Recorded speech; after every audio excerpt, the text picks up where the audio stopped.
I'm here with Robbie. We're looking forward to the big game on Sunday, the curtain raiser, the Community Shield, Man City versus Arsenal. I'm here with Robbie and we're looking at the predicted 11 for Arsenal. Robbie, how are you doing today? Yeah, no, good. It's great to be back at Wembley. You know what I mean? Our home.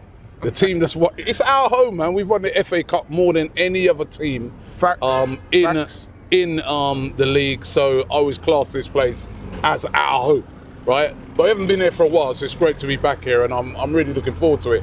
And it's a great way to start the season. Absolutely. You know what I mean? There's going to be so many Arsenal fans here on the day. Yeah, I think it's going to be a red and white takeover. I really think it is going to be. So, looking forward to it. So how do you see the team shaping up? Yeah, well, the team, you know, I want Mikel Arteta to go with a very strong side for this. I almost kind of want him to start with the 11 that will probably start the game next week against Nottingham Forest, right? I've been watching all the games in pre-season, been lucky enough to be at all those games in America. We saw the game over in Germany as well, and the other night, you know, in the Emirates Cup. And I don't know, I've got an idea of what I think the predicted 11 might be. So, all right, let's get down to it. Let's start. So, in goal, David Raya. You know? Well, that could be a conundrum that's coming our way very, very soon, right? Which is going to be a good one because I think he's going to be a quality addition. But in goal, it's got to be Aaron Ramsdale, hasn't it? I mean, you know, Matt Turner's probably going to be leaving as well. How do you assess his form in the pre-season? He's been a bit up and down. I think apart from that game against Man United, he was pretty poor. You know what I mean? The goal was his fault. You know, the first goal, I think he should have saved that. It's pretty standard save for him. Some people say the second as well. No, the second wasn't his fault. You know what I mean? The second one, great finish. That was Gabriel's fault in defending. But yeah, he's been all right. You know what I mean? His distribution's been slightly off. But this is why bringing in somebody like Raya now will keep him on his toes. But listen, he saved a penalty the other night in a penalty shootout as well. So no, Ramsdale's been all right, man. So Ramsdale starts. Okay, back four. Right, so right back I'm going to go with Ben White. I think he's looked pretty decent pre-season, even though he hasn't started every game in that position. He's always dependable in it. Yeah, always dependable, and I think, you know, I mean, he's going to be the guy for me that starts in that right back position this season. On the right-hand side of centre-back, Saliba. Even though Saliba has not looked his self so far in pre-season, and we've got to remember dreaded second season syndrome. Well, I don't think it's that. We've got to remember that he was out towards the end of last season with a back injury. You know what I mean? He's not looked quite. There's been times when he has. You know, he's still got all the stuff on the control on the ball and everything. But I think it's that weight of expectation. Sometimes when you set the bar so high, if you dip below that even so slightly, it's going to become more noticeable, right? Yeah, that's right. And it's just been he's just looked a little rusty, if I'm being honest, you know what I mean? And that's because, you know, we got to think about it. He's had a lack of games. I think, when did he stop? He came out of the team in like March? Yeah, he had that back injury. Yeah, so you got to think to yourself, you know, March, April, you know, June, July, he's not played no football for nearly 4 months. And let's face it, that's what pre-season's for, isn't it? Yeah. So he's looked a bit rusty, and hopefully he'll get back to his best, and he's going to have a big test up against Haaland. You know, that was the one we wanted to see him in against Haaland last season. Now he gets his chance. So him, and then Gabriel, who again... Gabriel Magalhaes. Yeah, again, pre-season, a little bit shaky at times, you know what I mean? Definitely at fault for that goal against Manchester United, although I think the next game he defended a lot better. So again, has looked a little bit rusty, but will have his work cut out. That's why I like this game, because it's a game where you're going to have to be on it. And then in the left back position is where I've had a little bit of a conundrum. Yeah, this is right, because you know, even though obviously Zinchenko, he would have started for me. It's whether to go with Jurriën Timber, who's looked outstanding in pre-season, or to go with Kieran Tierney. I'm going to go with Timber, just because he's going to offer that inverted role, and just because I want to see more of him. You know what I mean? I think Tierney, by the way, has been very good in pre-season as well, but Jurriën Timber, for me, has looked the best of all the signings so far. Yeah, a lot of people I've spoken to have said similar. He's been absolutely brilliant. So Timber, for me, in that left-back position. If we move into midfield, in that holding position, Thomas Partey, who I think he's looked excellent so far in pre-season. I mean, there's still these rumours about him. He looks like he's coming into the season, to me, with like he's got a point to prove. Well, a few people doubting him, a few people saying he was going to move. The way I'm seeing his body language and his energy, he looks like a man that's looking to make a statement this season. But there's still these rumours going around that he could leave. You know what I mean? Even a rumour, today talking about how Juventus have been in talks with him and stuff like that. So there's still that risk. Now, I really don't want him to leave, and I think putting him in a game like this encourages him to stay as well. I was in a press conference over in America where Mikel Arteta said he's definitely staying, so let's hope that is the case. But him in that defensive midfield position, and then just a little bit further forward than him, playing in that Granit Xhaka role, Declan Rice. These are the games that you want to see Rice in. He looked all right in the game against Monaco playing in that position. He's still got to get used to it. Still got to sometimes, when getting forward, remember they've got to get back and help out Partey. But Declan Rice has to start this game. This is a game, isn't it? For Declan Rice. This is the one where we want to see him show out and prove and let the fans know this is why we paid all the money for him. Yeah. And I'm sure he'll do a great job as well. Yeah, so Declan Rice and then Martin Odegaard. Ever dependable. Ever dependable, more than ever dependable, excellent player.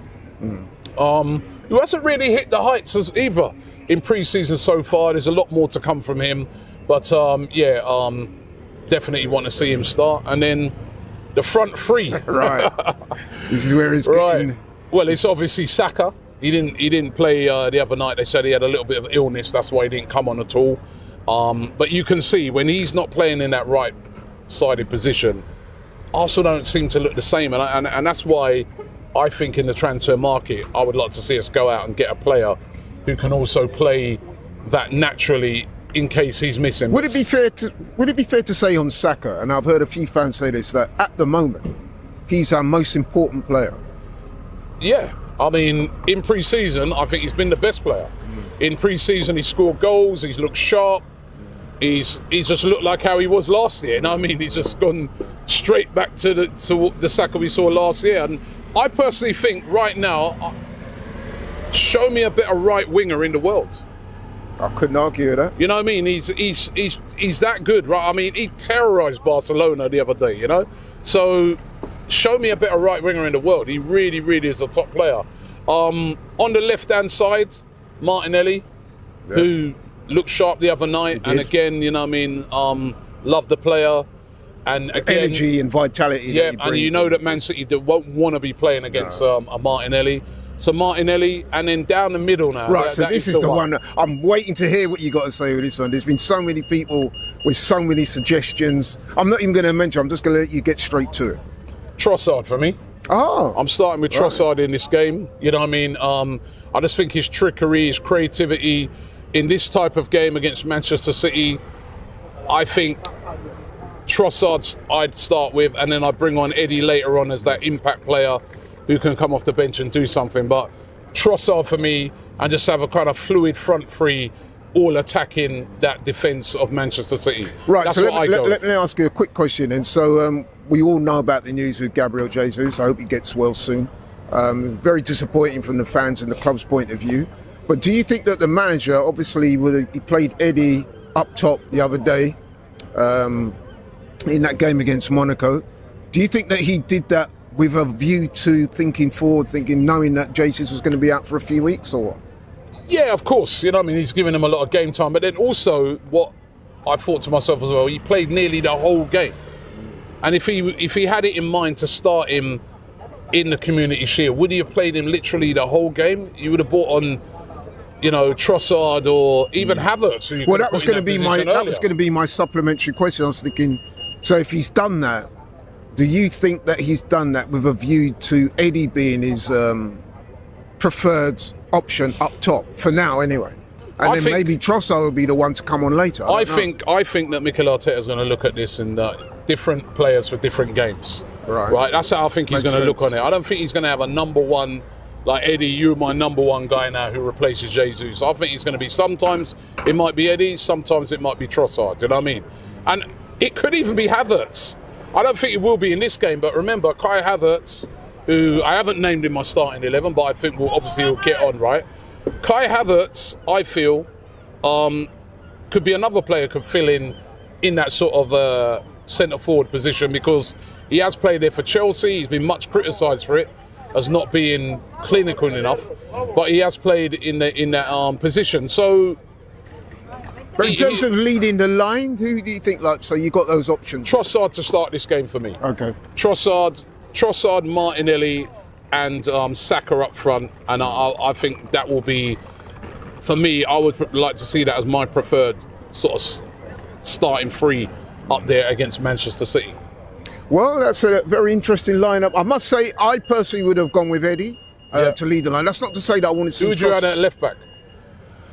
You know what? I'm a big fan of Tierney, but I've been impressed with Timber, and I like the way he's coming to the team, and his transition has been seamless. I probably would go with Timber, you know. Yeah, I like but Timber. I'm a big fan of Tierney also, so I wouldn't, you know what I mean? I'm sitting on the fence a little bit.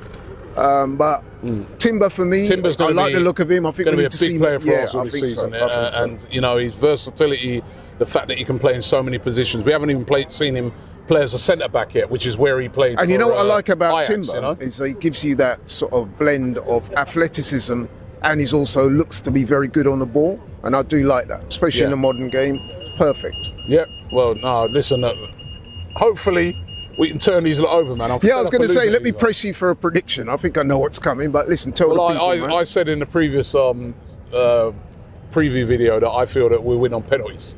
I think it'll be a tight game, goes to penalties, Ramsdale saves another. Well, you know what it is, right? So our 5 pre-season games, we've lost 1, drawn 2 and won 2. We haven't looked brilliant, but I'm hearing that Man City haven't looked we've only lost one game either. So we've only lost one game. You know what? Too many people are looking at last year's friendlies and thinking, "Oh, we blew teams away." You know what I mean? We had one really, really impressive performance. Well, 2 really impressive performances pre-season. One against the MLS All-Stars. All right, you'd expect us to do that, but the one against Barcelona, I thought we were brilliant there. Especially, you know, Jesus up front, we're going to be missing him. But Trossard was brilliant in that game as well. So let's see if we can repeat that this week. Yeah, I'm very much looking forward to this game. Like I said, it's the curtain raiser, 2 best teams in the country. Let's go. Join me and Robbie for Victory League Metaverse to watch Game for Ukraine. Yo, listen up. This is going to be huge. The Game for Ukraine charity football match kicks off this Saturday, the 5th of August at 5:45 p.m. We're talking about a full-on game with big names from the world of football on the pitch. I'm going to be there, and other AFTV influencers are going to be joining in, and you can come and meet them all digitally. Let's make a difference together. Click the link in the description right now and get involved. This is going to be big.